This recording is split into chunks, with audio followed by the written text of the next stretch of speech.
What's going on, everybody, and welcome back to Comic Breakdown. If you guys are new to the channel, do me a favor and hit that sub button, hit that notification bell, and make sure you're not missing any of the awesome content we have coming out. Now, we are finally back. We are getting back at it. Done with my vacation. We are diving head first into all of these comics we have on backlog. And we're going to be starting it with Batman issue number 111. Now, if you haven't been keeping up with this line, go ahead and check out the link in my description as well as the top of this video. It will get you completely caught up on everything that's been going on with Batman in the Infinite Frontier.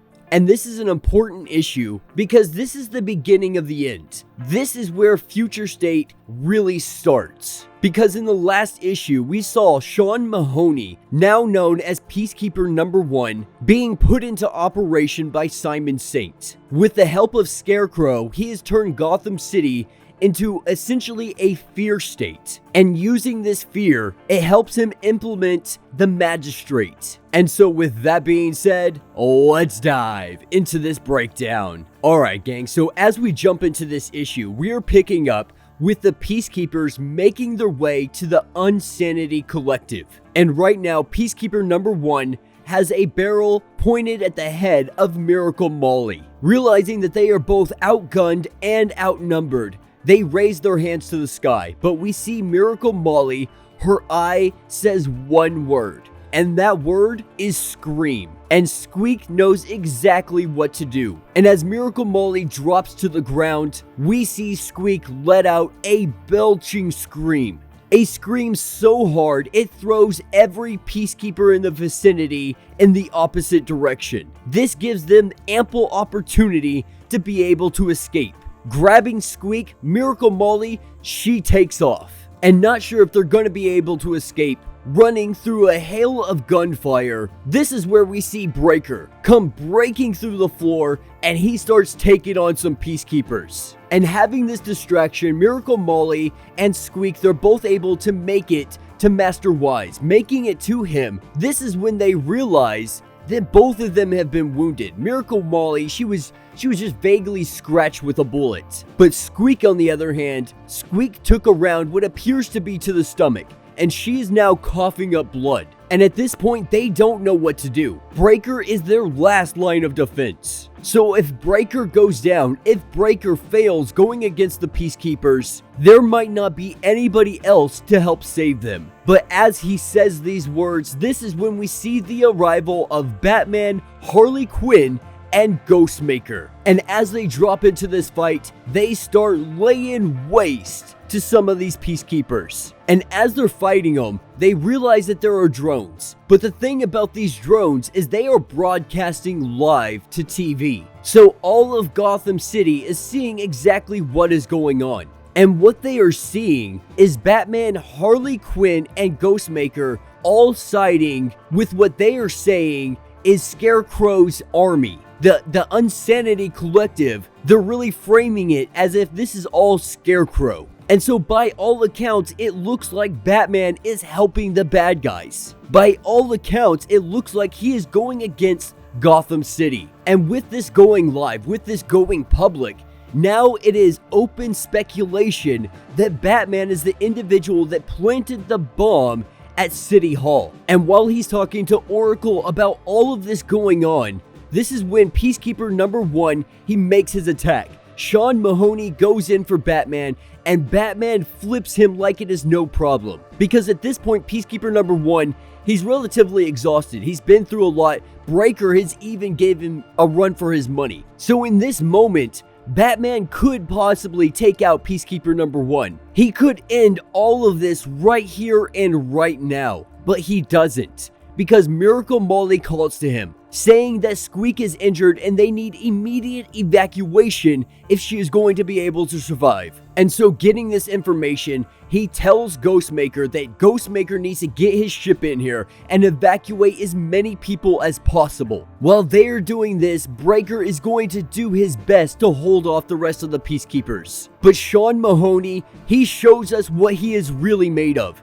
And he takes on Breaker, and he puts Breaker down in the dirt. And as Miracle Molly and the rest of the Unsanity Collective make their escape, Miracle Molly looks back to see Breaker on the ground. Not knowing his state, not knowing if he is dead or alive, they have no other option but to continue running, to try to get out of here in time. And as the ship takes off, the Peacekeepers, they try to close in, but Sean Mahoney is told by Simon Saint to back down, that it is now time to implement their final plan. And this is when the city of Gotham, they get a broadcast from their mayor. This broadcast letting them know that he implemented the Magistrate. He used Simon Saint's private military to help take down the Unsanity Collective, calling them a terrorist organization, saying that they are the ones that are supporting everything the Scarecrow is doing. And now, after capturing them, after the Peacekeepers have gone in and done this, he has been assured that they now know the location of Scarecrow. But what is even more disheartening for him to say is that while this was all going on,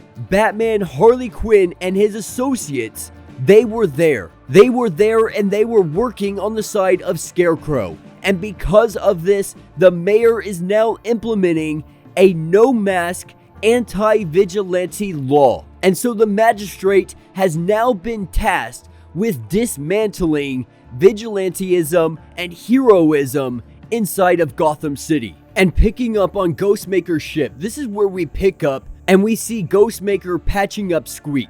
And as it stands, they don't know what the next course of action is. At least Miracle Molly doesn't, because as it stands, it looks like they are attempting to break the city. And Batman tells Ghostmaker that he needs to get these people to safety, and he is gonna go in this once and for all. He's gonna go take out Scarecrow. Now, this isn't to say Batman has known where Scarecrow is the entire time, but during his fight with Peacekeeper number 1, he planted a tracking device on him. And right now, Peacekeeper number 1, he is making his way directly to Arkham Asylum.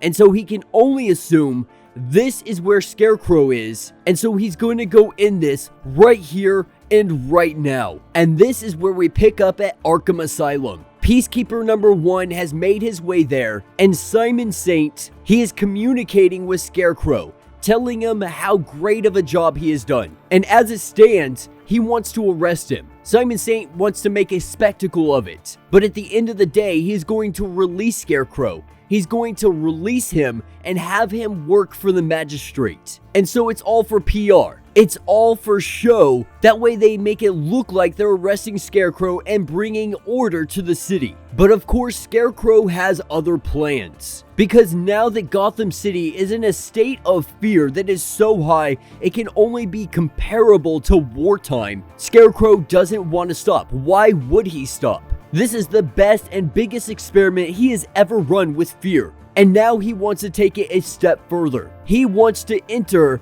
a fear state. Simon Saint, realizing that he has gone rogue, he tells Peacekeeper number 1 to arrest him now. But as he rushes in, Scarecrow turns around and injects fear toxin into Sean Mahoney, the highest fear toxin he has ever dosed anybody with, believing that this may even be permanent. And we see Sean Mahoney engulfed in fear. Taken over by the fear, he goes running out of the room. And Simon Saint quickly realizes that he just lost control of the situation.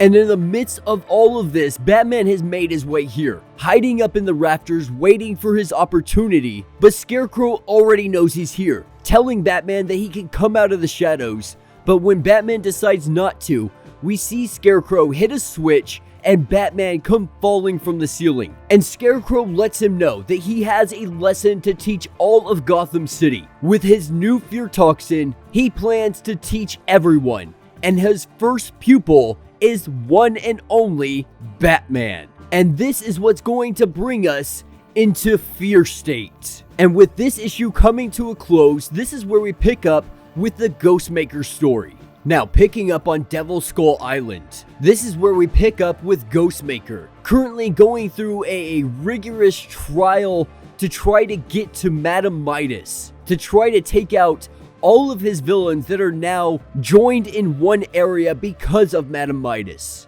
But she brought down a building on top of him, and it appears that he might be dead. His suit trying to bring him back. jolting him, trying to get his heart started again. And it appears that this could be the end of it. This could be the end of the line for Ghostmaker. After having 90,000 metric tons of building dropped on top of him, this might be the killing blow. But Razorline, he lets us know that he's not dead. And this is where we get the Razorline backstory. Razorline telling us that 100 years ago, he had traveled, trying to find some kind of adventure, trying to find something otherworldly, trying to find that line of death, cross over and be able to come back. In all of his travels, it led him to an opium den. Inside this opium den, he met a British man holding a book that he calls the Book of Pain. And after learning of this book, he kills the old man and takes it. He takes it and goes and builds his temples of pain. And though his work, it was misunderstood in his opinion, he continued it on. And inside one of these temples, he has Ghostmaker chained up, introducing him to the Book of Pain, introducing him to what it is truly like to be in a state of pain. But Razorline underestimated Ghostmaker, because Razorline had brought him here to show him what it is truly like to feel death, to bestow this gift upon him, and hope, just hope, that he can get some understanding, and the understanding that Razorline now has. But what Razorline didn't know is that Ghostmaker has already been there. He has already felt what death feels like. And we see Ghostmaker break out of his shackles, grabbing a blade and driving it into Razorline. As he drives this blade into him, Razorline goes numb. He can no longer feel pain. He can no longer feel anything. It is complete numbingness. And with this, Ghostmaker took away his power. In one fell swoop, that pain that drove him, that gave him his ability, that gave him his strength, it is now taken from him, and he is a nobody. But even now, starved for sensation, he can sense that power. He can sense the power of pain being used. And right now, Ghostmaker is doing exactly that. Telling them that this is all an act. Everything under that rubble, it's all a trick. Because right now, Ghostmaker, he's at our front door. You can try to fool yourselves all you want, but he is here, right now, outside. And as they look, they see Ghostmaker ready to make his entrance. And that will be the end of this issue. So let me know what you guys think down in the comments. You know, I think this is a great introduction into what Future State is going to be. We are finally seeing the small steps. How Gotham City was taken over by the Magistrate. How Batman was cast out. How all of the vigilantes were treated like criminals. It was all because of Simon Saint and Scarecrow. These two working together created a fear state so significant that a private military force was brought in to take out not only massive vigilantes, but quote-unquote terrorist cells. Now, it was speculated that early on, before Future State actually begun, it was possible for the events to be altered. And while I guess it is still technically possible, it looks like we're going full force into Future State. Now, my only issue with this, if we continue on this road and we do dive into Future State, I really dislike the fact that they introduced the ending first, which is really awesome to see the ending. It's really cool to see all of that. If you're going to continue on with Future State and make it part of the canon line, I think they really should have waited to give us all that information, because a lot of people aren't going to want to read these stories, especially knowing how they end. Now, it is my firm belief that we will get to a point where it looks like we are going full dive into Future State, and it's going to change. Something is going to happen that's going to alter the course of the future. But only time will tell. Let me know what you guys think down in the comments. If you have not yet, do me a favor, hit that sub button, hit that notification bell, make sure you're not missing any of the awesome content we have coming out, and until the next breakdown.